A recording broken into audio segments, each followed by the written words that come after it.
Хубаво човек да пуска проска, не само другите да пуска проска себе си. Днес е наистина един голям празник и до сега в годините назад сме го правили в по-малък кръг празника, горе в читалището. Тази година решихме с читалището да празника да бъде на площада, да бъде малко по-публично така даден. Затова сега искам да дам думата, но първо искам да благодаря на читалището, на жените, на ръководството за организацията. Искам да дам думата сега на Янка, на секретаря на читалището, да ви каже малко повече за празника. Благодаря, господин Цвет. Днес е неделя Сиропусни, наричан от народа седми заповедни или прошка.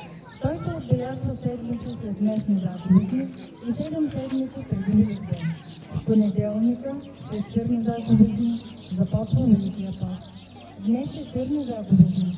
Искаме прошка и блажен за последно преди Великия пост. Затова традицията изисква всеки да поиска прошка от хората около себе си, близки и познати, за огорченията и обидите, които волно или неволно им е причинил, както и сам да потърси в себе си сили, да прости на тези, които са го наранили. Според народните традиции, вечерта на празника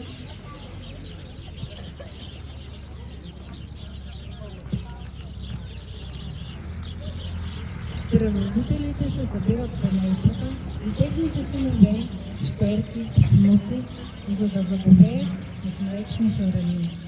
На седми заповедни прошка се вземат по-млади от по-стари, деца от родители, младоженци от кумове, целуват ръка и изричат: "Прощавай, мамо, тати, Господ да прощава, простен да си" е задължителният отговор. Характерен обичай за този ден е паленето на огньове, а след като прегорят се прескачат за здраве. После около тях се играят хора и се пеят песни. Затова празникът се нарича и поклади. В някои краища на България е разпространен обичаят орътници. Това са факли от слама, които всеки стопанин завърта около главата си и по този начин прогонва бълхите от къщата. Семейството на мома много популярен е и бил обичаят хвърляне на стрели. Всеки ерген изстрелва с простичък, направен от самия него лък, запалена страна в двора на момата, която си е харесал. Обикновено това продължава до късно на заповедни. Семейството на момата стои будно, за да гаси пламъците, докато тя самата събира стрелите. Която мома събере най-много стрели от двора си, тя е най-лична, най-харесвана.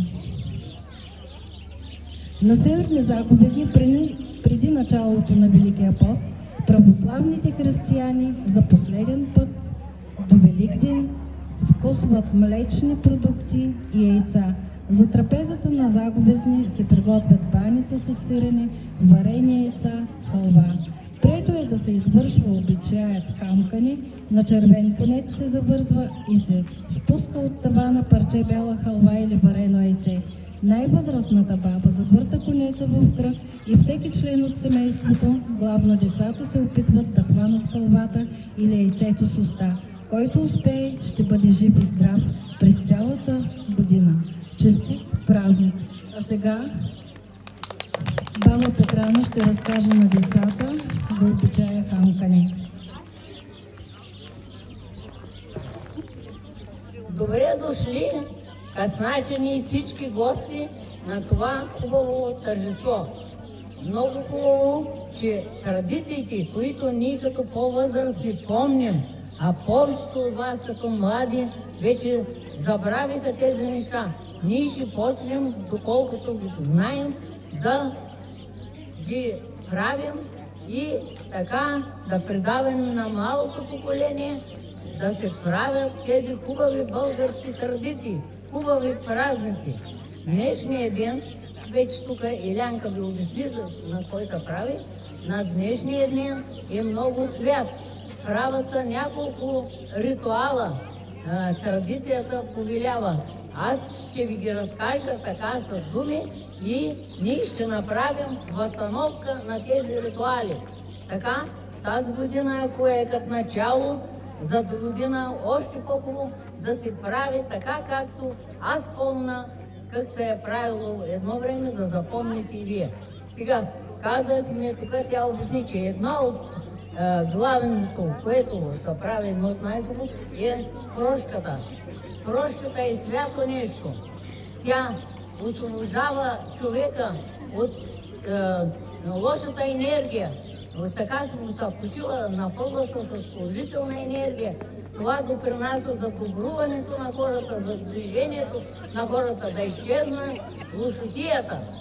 Затова хората са измислили тези тържества, тези събирания.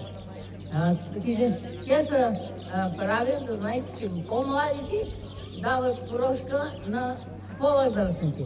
Младоженците дават на кумовите. Децата, внуците, на баби, на дядовци, когато се съберат вечерта в къщи, след като направим тук тези традициите, които се правят, се отива в къщи, събират се на масата, дават си прошка.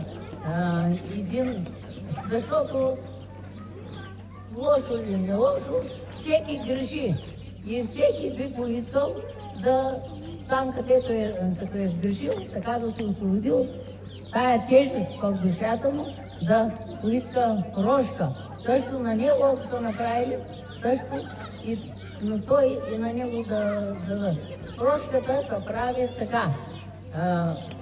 По-малкият отива пред големия и казва прощавай. Подава ръка, целува му ръката и казва прощавай. А отговорът е Господ прощава, простено да ти е. Така се отговаря. След това другите, това аз можехме да го направим. Децата ще го направят, Да, ще поискат прошка от теб. Да, децата може да го направим, така да се види, нали, истина, как така, действителността как е. След това палим на огньови.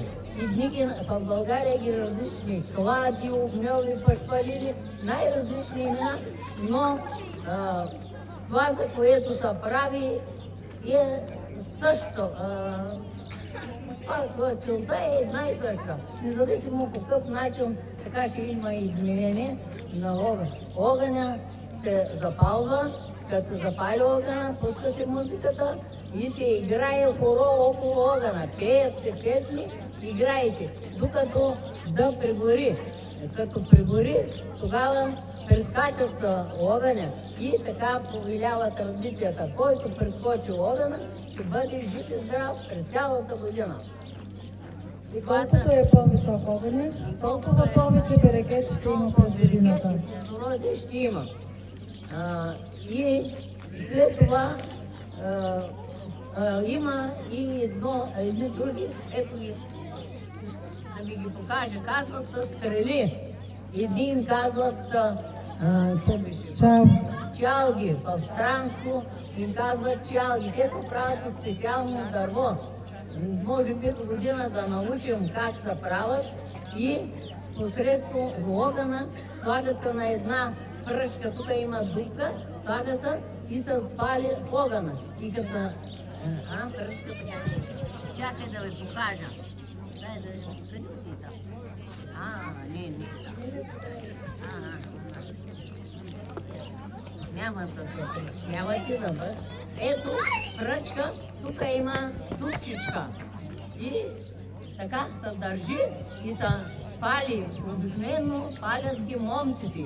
Палят на огъня и като почне да гори, с лък, като е чатна и тя скача. И обикновено ги хвърлят в дворовите, където има... така. Ето така. Чакай да идем, ще пръкне ли? Ето, виждате, как прави. Обаче те ги правят, нали, с полкове и пръчки и с лъка и отиват в двора, където имат моми. И момите това време събират ги в двора и родителите им пък и те седат в двора, гледат да не падне някъде да направи пожар и после ги броят. тази мома, която има най-много пръчки, я обявяват за най-хубавата, най-добрата и красива мома на селището.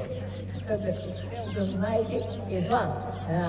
Дори някъде слами палят, дори повечето такива огньови така правят, но ще разширим така за друга година още повече и ще стане още по-интересно, колкото и тази година. След това, като свърши огъня, прибират се всички при родителите, най-вече ходят при възрастните. Родителите на децата, там като отидат, дават си рощата, сядат и обикновено трапезата, задобряването е с местни храни, най-вече баница, варени яйца, жито, сирени, ядки, млечни. И след това от сутринта вече започва Великия пост да се състои. И така се разделят. Даже има някои села, младоженците носят пека на кокошка на кумовите и там се вземат крошка. И това е също хубаво уважение. После като са на вечеря и другата традиция, това е нареченото ханкане. Ханкането се състои от следното. Сваряват се яйца и халва. Яйца и халва. И на червен конец, когато са вкъщи, на дете на таваните вързват конеца, вързва се яйцето. Аз ще го покажа тук.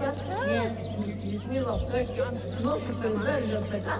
И децата с ръчичките отзад, всичките ще им, да.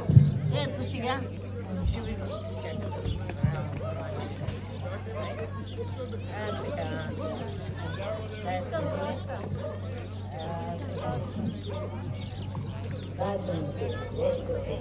става и да се простено.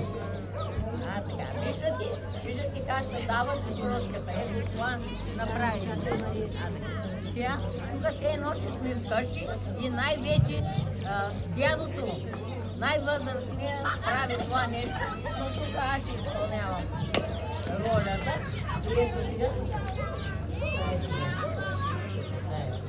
Така, десица, турните ръчичките отзад и така с устичка, аз ще ви подвърта и който може с така да хване яйцето.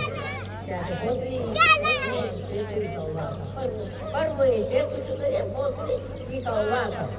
Айде сега, ето сега, айде баба,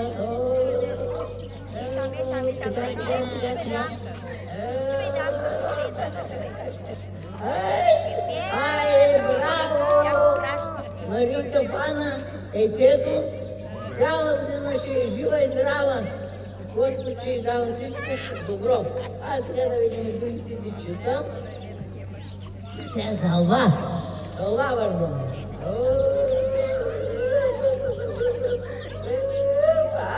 Браво! И халва. Сега на... Колко имаш още едно и на другото. Сега на другите аз им дам яйца. Всички дечица да дойдат тук около трапезата, за да им раздадем яйца и халва. На всички ще дам яйца, да сте живи, здрави, жени и червени през цялата година. Заповядайте, на всички.